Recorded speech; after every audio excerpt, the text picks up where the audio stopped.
Hey, yedffgd here for some more Sly Cooper and the Thievius Raccoonus. In the last part, we defeated Raleigh, the first member of the Fiendish Five, and obtained the Ninja Spire jump. And in this part, we're going to be heading to Mesa City, home of the second member of the Fiendish Five, Mugshot. So,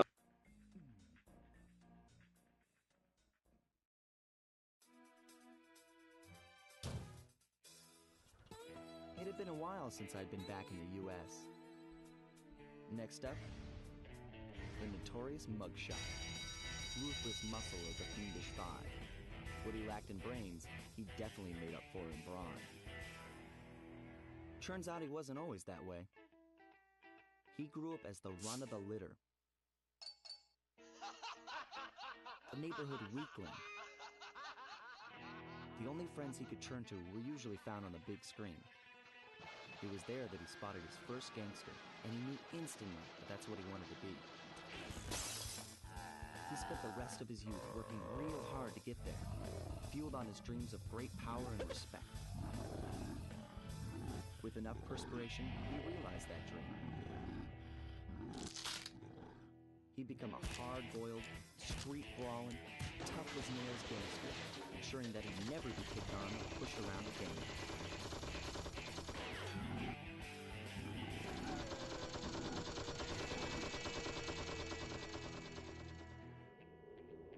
So he's holed up in Mesa City, huh? I've always wanted to go to that thriving American boomtown. Sly Cooper in Sunset Snake Eyes.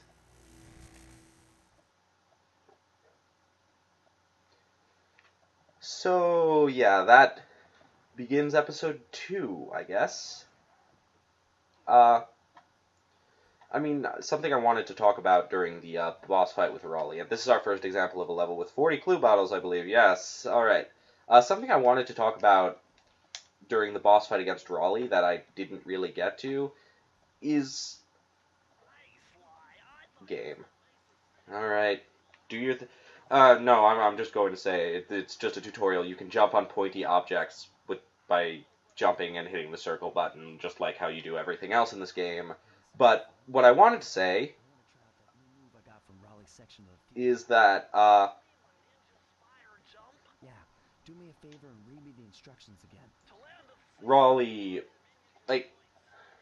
I find Raleigh to be kind of a lame villain. I think he's one of the more forgettable villains in the entire series, honestly. I just don't think he's that good. Is he the worst? No, probably not. But, no, there's some really cool, memorable villains that I like a lot in the Sly series, and Raleigh just isn't one of them. Anyway, let's dive bomb this guy. And, I'm not to spoil anything, but when we do meet Mugshot, Mugshot's great. I love Mugshot. I find him really funny. But, I don't know, Raleigh just kind of bores me. But, whatever, he's the first villain we encountered in the game, and it's the first game. The series is still, trying to find itself, I guess. I always feel so bad killing those enemies, because they're just, puppies. It's so sad. Alright, whatever. Yeah. But, so now we have, a new place with a new atmosphere, a very different place than, the Isle of Wrath was. We're in the big city now. Welcome to Mesa City, or I guess we're on our way to Mesa City. Either way. So yeah, in case you can't tell, every episode is going to start with one of these, introductory levels, one level before we get to the hub of the episode, where we can get to all the other levels. And each one is going to have 7 treasure keys, and each one is going to require you to get 3 of those treasure keys to move on to the second part of the level, of the episode, and get all 7 treasure keys to finish the work, to fight the boss. And that's how this game works.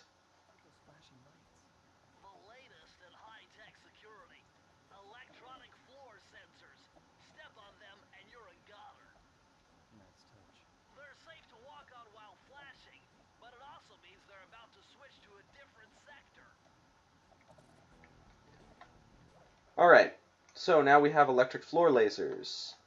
Hooray. No, I kind of do like these. And what's really weird is, like, I mentioned how I found it weird that a few mechanics from, like, episode 1 don't return at later points in this game. I mean, these floor lasers do return in this game. We're going to be seeing them throughout this episode, and I think we see a bit of them in a later episode. I'm not entirely sure about that, though. But, actually, I don't think we do. Oh, whatever. We have a guy with a ball and chain there. He's going to swing it. Kill it. The dogs, actually, one thing I should mention, the dogs are probably the most dangerous enemies that we've encountered here, just because, I don't know, sometimes I have trouble hitting them because they're a little too fast for me. I don't know. But anyway, if there's an enemy I normally get hit by, it's this guy. And it's those guys. And now we have this guy who is the actual, normal dog on the leash, not these guys that are standing on two legs. This guy throws cards at you. He's basically episode 2's equivalent of Ninja Star Guy from episode 1. So that's cool, I guess. Anyway, more clues. Here, these guys are the ones I didn't expect to get hit so soon. Once they hit you, they start bowing, and for some reason that guy who didn't hit me started bowing too. But yeah, those guys tend to hit me quite a bit. I don't know why I can't fight those enemies in particular, but they're some of the toughest enemies in the game for me to deal with, actually. And of course, I didn't really explain this guy well the first time we see him, but this is Club Guy. He charges at you with a club. Nothing all that threatening about him. I got a text message, but I think I'm going to wait to check it until, after I'm done with this part. After I'm done recording this part. I almost missed this, but there's a thing we can climb here. There's a wire to climb here. It takes us to the vault. Alright, well, we found the vault. I wanted to get up there? Huh? Did I fuck something up? No, wait, I can just jump to this. Alright. That scared me for a second there. I thought, there was supposed to be something for me to jump on, and I glitched out the game. Or it would be one of these cars, which I think... No, you can't knock them off. Okay. No, you can't knock these off. Alright. I was thinking of something later. We're going to be seeing a bit later. Those things just tip. But, yeah. Not going to miss that clue. Screw you, game. So yeah, there are a lot of clues in this level. And... I didn't mention it when we were there, but the crab level from the last episode was the first example in the game of a level without a vault. So those are the kind of levels you can expect for the ones that don't have vaults, like some kind of gameplay change, either A, some kind of gameplay change, or B, some kind of, really quick level. And that was kind of both. So, yeah.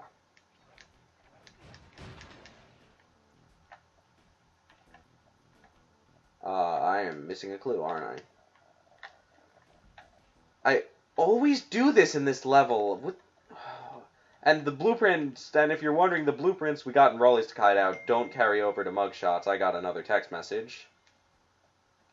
But my point is, the blueprints don't carry over.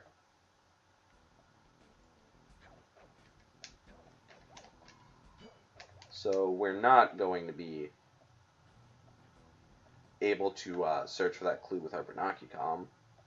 And again, you always get the power-ups in a certain order, I believe. So we're not going to be able to, get the blueprints and then come back to this level. It's not based on, what level you're in, what levels vault you open. The power-up you get is based entirely around what order you get them in. This bit is it's always in the same order. That's what I mean. Here it is.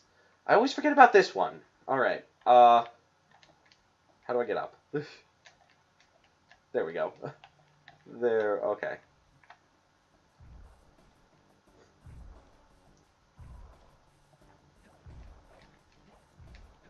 Now that I saw where that clue is, I remember it. And I'm like, how did I forget that? Because I did the exact same thing on my practice run, only it took me a lot longer to find. Anyway.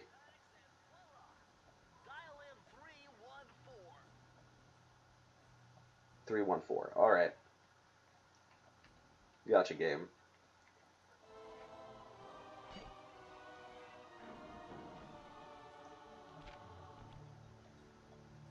Outstanding! You've uncovered Romney Cooper's patented explosive hat technique. Use the triangle button to toss your cap. Then use the triangle button again to detonate it. Better back off to a safe distance first.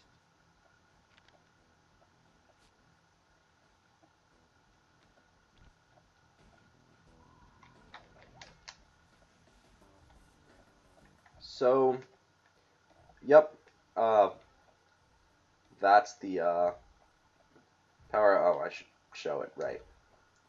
Throw a cap off, bang, oh, right, it hurts you. I always forget that, for some reason, I don't know what it is with this and, like, things I always forget, but these last, like, 2 minutes and things I always forget, but that's another thing I always forget, that the cap actually hurts you if you detonate it on yourself.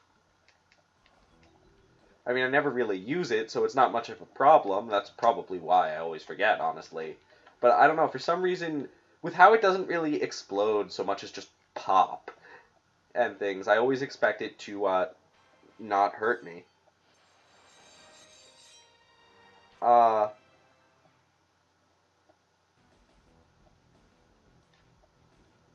Anyway, now we can open the way to the, next level. And, well, not the next level, the hub of this level. The hub of this episode, rather. Mugshot certainly isn't shy. Okay, so we know he's here somewhere, but how are we supposed to find him? Mesa City is a big place. Given that he's a bulldog, it seems only reasonable to assume that he'd choose to live in a giant fire hydrant. That's some sound logic, Sly. Now you just need to find a way to break into the... I'm not sure how logical that actually is, Bentley, but if you say, you're the smart one, if you say so.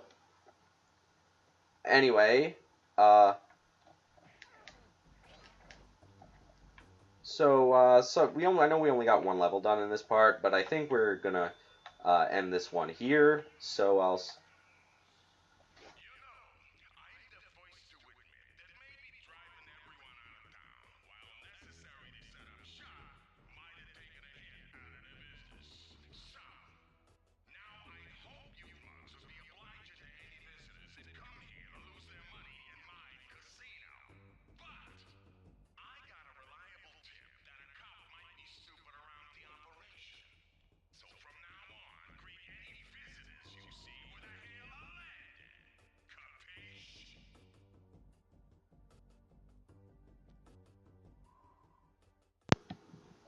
As I was saying, Mugshot, that's gonna be it for this part. So next time we'll hopefully get a little bit more done, so see you for next time. As we play through episode 2 of Sly Cooper and Thievius Raccoonus. Bye.